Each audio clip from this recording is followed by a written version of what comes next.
নমস্কার।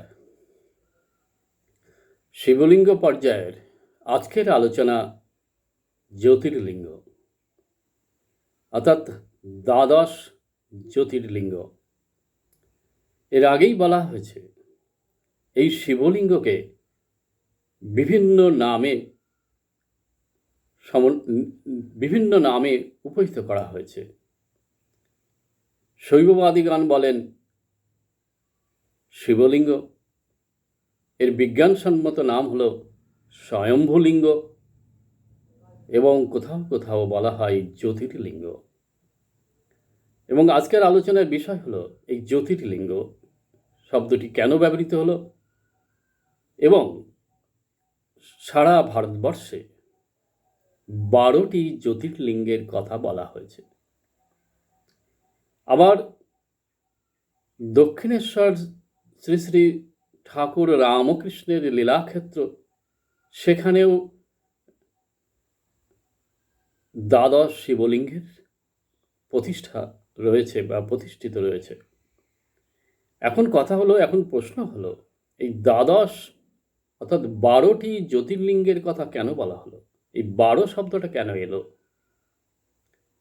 আমরা দেখব এই 12 শব্দটি আর কোথায় রয়েছে। দ্বাদশ আদিত্য, আদিত্যের অর্থ হলো সূর্য। 12টা সূর্যের কথা এর আগে বলা আছে। এই যে দ্বাদশ আদিত্য, এখানে এই যে দ্বাদশ জ্যোতির্লিঙ্গ বা দ্বাদশ শিবলিঙ্গ আর কিছুই না, এই দ্বাদশ আদিত্য। এদের দুটো রূপ আছে, একটা বিজ্ঞানগত রূপ, একটা তাত্ত্বিক রূপ, আর একটা লীলাগত রূপ। যখন এই দ্বাদশ আদিত্য স্বয়ং শ্রী ভগবানের সঙ্গে লীলার সহযোগিতার জন্য তার জগতে আসেন, তখন তাকে বলা হয় দ্বাদশ আদিত্য, বা কখনো বলা হয় দ্বাদশ গোপাল। আমরা জানি শ্রীকৃষ্ণের দ্বাদশ গোপাল ছিল, স্বয়ং যিশুর দ্বাদশ প্রধান শিষ্য শ্রী রামকৃষ্ণের দ্বাদশ গোপাল, এবং আমরা প্রায় শুনে থাকি। আর এই দ্বাদশ শিবলিঙ্গ বা প্রতিষ্ঠা হয়েছে এই দ্বাদশ আদিত্যকে সামনে রেখেই। কেননা এই দ্বাদশ আদিত্য প্রত্যেকে এক একজন শিব রূপে দেখা হয়। দেহতত্ত্বে এই দ্বাদশ তত্ত্ব কারা? দেহতত্ত্বে এই দ্বাদশ তত্ত্ব বা দ্বাদশ শিবলিঙ্গ বা দ্বাদশ গোপাল হলো, এই দ্বাদশ গোপাল বা দ্বাদশ শিবলিঙ্গ হলো দ্বাদশ ইন্দ্রিয়। পঞ্চ কর্মেন্দ্রিয়, পঞ্চ জ্ঞানেন্দ্রিয়, আর মন বুদ্ধি। এখন আমাদের দেখতে হবে এই যে দ্বাদশ তত্ত্ব, এদেরকে কেন দ্বাদশ জ্যোতির্লিঙ্গ বলা হচ্ছে। জ্যোতি কথাটি হলো আলো। যে লিঙ্গ জ্যোতির সমন্বিত, জ্যোতি দ্বারা তৈরি, কিংবা যে লিঙ্গ আত্মজ্যোতির বিমল আলোকে আলোকিত, তাই হলো জ্যোতির্লিঙ্গ। এই যে ইন্দ্রিয়গুলি আমরা পেলাম, পঞ্চ কর্মেন্দ্রিয়, পঞ্চ জ্ঞানেন্দ্রিয়, মন এবং বুদ্ধি, এই প্রতিটা ইন্দ্রিয়গুলোর দুটো রূপ বিদ্যমান, একটা হলো স্থূল আর একটা সূক্ষ্ম। কর্মেন্দ্রিয়গুলো কি কি? হাত, পা, লিঙ্গ, পায়ু এবং মুখ। এই যে প্রতিটা ইন্দ্রিয়ের একটা স্থূল রূপ আছে, একটা সূক্ষ্ম রূপ আছে। এই যে হাত, এই হাত হলো স্থূল রূপ, আবার এই হাতের একটা সূক্ষ্ম রূপ আছে। যেমন অনেক সময় আমরা বলে থাকি কথায় যে প্রধানমন্ত্রীর ঘর পর্যন্ত আমার হাত আছে। এই হাতটি কি? সূক্ষ্ম রূপ। এইভাবে অর্থাৎ এখানে এই হাতটার অর্থ হলো কোনো কিছু কর্ম করার প্রভাব বা শক্তি। হাত দিয়ে আমরা কর্ম করে থাকি, তাই একটা স্থূল পর্যায়ের কর্ম, আর একটা থাকে এখানে। এই স্থূল রূপটা এখানে থাকা সত্ত্বেও তার এই হস্তশক্তি অর্থাৎ প্রভাব সৃষ্টিকারী শক্তি, এই শক্তির মাধ্যমে সে এখানে হাতটাকে রেখেও, একটা নির্দিষ্ট স্থানে হাতকে রেখেও সে অনেক দূর পর্যন্ত সে হাতকে প্রসারিত করতে পারে। সেই হাত হলো এই স্থূল হাতের সূক্ষ্ম রূপ। তাই স্থূল হাতের যখন স্থূল অবস্থা, তখন সে যোনি অর্থাৎ যোনিযুক্ত।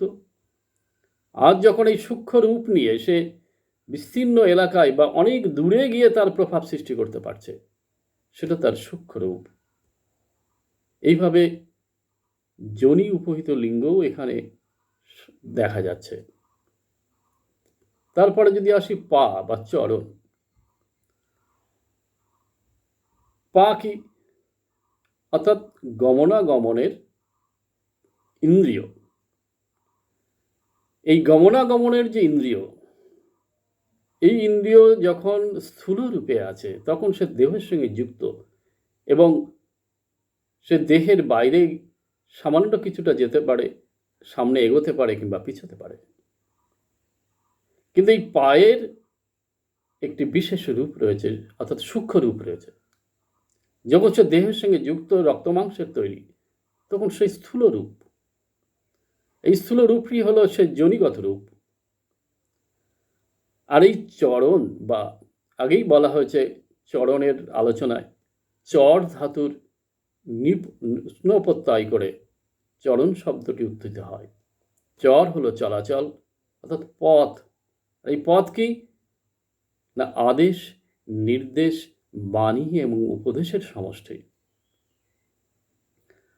অর্থাৎ কোনো ব্যক্তি যখন তার আদেশ, নির্দেশ, বাণী, উপদেশের মাধ্যমে কেউ চলছে, সেই ব্যক্তির চরণকে সে ধরে আছে।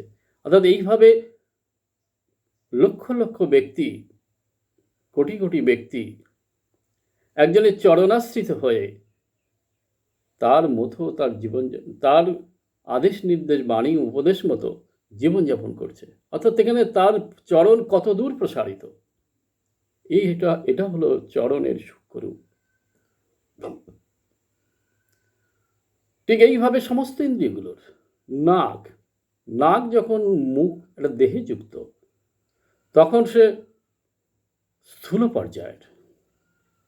তখন বিভিন্ন আশেপাশের বিভিন্ন বস্তুর, গন্ধযুক্ত বস্তুর গন্ধ সে নিতে পারে। এটি স্থূল রূপ অর্থাৎ যোনিগত রূপ। আবার এই নাকই অনেকে বলে না, বা অনেকে ভাবে যে কোনো বিষয়ের মধ্যে যখন লাখ টাকার গন্ধ পায়, তখন তার বিষয়ের পিছনে সে ছুটতে থাকে। এইভাবে যখন কোনো আলোচনার মধ্যে, কোনো সাধু সন্ন্যাসী মহাপুরুষের আলোচনার মধ্যে কেউ যখন ভক্তির গন্ধ পায়, সেই ভক্তির অন্বেষণে তার পিছনে ছুটতে থাকে। এটা হলো এই নাকের সূক্ষ্ম রূপ, আলোকিত রূপ। এই সূক্ষ্ম রূপই হচ্ছে আলোকিত রূপ। প্রতিটা ইন্দ্রিয়ের এই সূক্ষ্ম রূপগুলো আলোকিত রূপ। এরপরে যদি আসা যায় লিঙ্গ, দেহের সঙ্গে যুক্ত যে লিঙ্গ, তা স্থূল পর্যায়ের। কিন্তু এই লিঙ্গের আবার সূক্ষ্ম রূপ বিদ্যমান। এই লিঙ্গ দ্বারা সৃষ্টি কর্ম সম্পাদিত হয়। বিভিন্ন এই সৃষ্টিকর্ম যে অঙ্গ দ্বারা করা হয় তাই লিঙ্গ। তেমনি দেখা যাচ্ছে কেবল যে জীব বা মহাপুরুষ কিংবা সাধু সন্ন্যাসী কিংবা কোনো ব্যক্তি, কোনো লোক যখন কিছু সৃষ্টি করছে, সেই সৃষ্টি কর্ম সম্পাদনকারী যে শক্তি,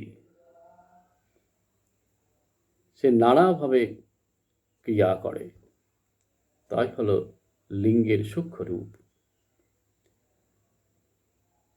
ঠিক এইভাবে পায়ু দ্বারা মল স্খলন করা হয়। এই যে ইন্দ্রিয় যা দেহের সঙ্গে যুক্ত এবং জাগতিক মল পরিত্যাগ করা হয় যে ইন্দ্রিয়ের মাধ্যমে, তা পায়ু। তেমনি যখন কেউ সাধন ভজনে যুক্ত হয়, তখন তার ভিতরের যে চিত্তভূমিতে ময়লা জমে থাকে, যে শক্তির মাধ্যমে সেই ধীরে ধীরে সেই ময়লা পরিষ্কার হয়, অর্থাৎ বহির্গমন হয়, সেই শক্তি পায়ু। এটা হলো পায়ুর সূক্ষ্ম রূপ। এইভাবে তাহলে কর্মেন্দ্রিয়গুলোর দেখা যাচ্ছে প্রতিটা ইন্দ্রিয়ের একটা স্থূল রূপ রয়েছে, একটা সূক্ষ্ম রূপ রয়েছে। এই দুটি খুব সুন্দরভাবে সংযুক্ত অবস্থায় আছে এবং খুব সুন্দর সমন্বয় হয়ে আছে। তাই এই প্রতিটা ইন্দ্রিয়ের মধ্যে, এই প্রতিটা কর্মেন্দ্রিয়ের মধ্যে তাই যোনি উপহিত লিঙ্গ দেখা যাচ্ছে। কেননা যোনি হলো স্থূল, সূক্ষ্ম হলো লিঙ্গ। এই দুইয়ের সুন্দর সমন্বয়। এই সূক্ষ্ম রূপটাই হচ্ছে আলোকিত রূপ, সূক্ষ্ম রূপটাই হচ্ছে আলো বলা যায়। এরপরে যদি দেখা যায় জ্ঞান ইন্দ্রিয়গুলোর মধ্যে কিভাবে স্থূল এবং সূক্ষ্ম সুন্দরভাবে সমন্বয় হয়ে আছে। প্রথমে আসা যাক চোখ। চোখ হচ্ছে দর্শন গ্রহণকারী ইন্দ্রিয়। এই দর্শন গ্রহণকারী ইন্দ্রিয় দুটো রূপ আছে। একটা হলো স্থূল রূপ, যা কিনা বাইরের বস্তু দৃষ্ট হয়, আর এই চোখের এই দৃষ্টিশক্তির আর একটা সূক্ষ্ম রূপ হলো অন্তর্দৃষ্টি। এই দৃষ্টি, এই শ্রবণ, এই চোখ যেমন বাইরের বস্তুকে যখন দেখতে পায়, জড়রূপকে দেখতে পায়, তখন সে স্থূল পর্যায়ের। আর যখন অন্তর্মুখী হয়ে অন্তরের বস্তুকে দেখতে পাচ্ছে, তখন সেটা তার সূক্ষ্ম রূপ। ঠিক একইভাবে শ্রবণ, অর্থাৎ কানেরও এরকমভাবে দুটো দিক রয়েছে। যখন বাইরের কোনো বস্তু সে শুনছে, রক্তমাংসের তৈরি একটা বস্তু, একটা তত্ত্ব, তখন সে স্থূল রূপ, স্থূল পর্যায়ে।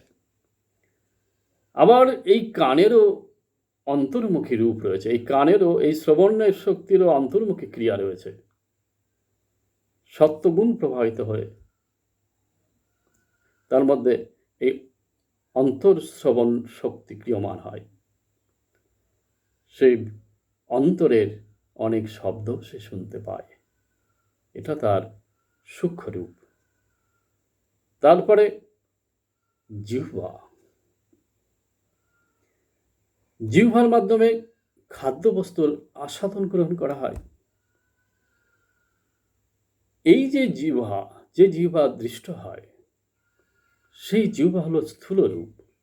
এই বাইরের বিভিন্ন খাবারের আস্বাদন, কোনটা টক, কোনটা ঝাল, কোনটা মিষ্টি, এই আস্বাদন সে গ্রহণ করে।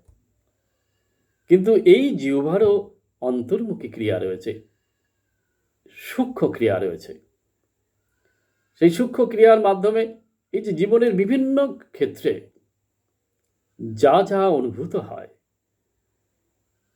কখনো ভালো লাগা, কখনো মন্দ লাগা, কখনো আনন্দে ভরপুর হয়ে যাওয়া, এই যে প্রতিটা ক্ষেত্রে যে স্বাদ গ্রহণ করা হয়, সেই স্বাদ গ্রহণ হলো জিহ্বার অন্তর্মুখী ক্রিয়া। এটা তার সূক্ষ্ম রূপ। তারপরে আসে ত্বক। ত্বকেরও স্থূল সূক্ষ্ম দুটো রূপ রয়েছে। কিরকম? এই ত্বক বাইরের বিভিন্ন বস্তুর যে তাপমাত্রা তা সে অনুভব করায়।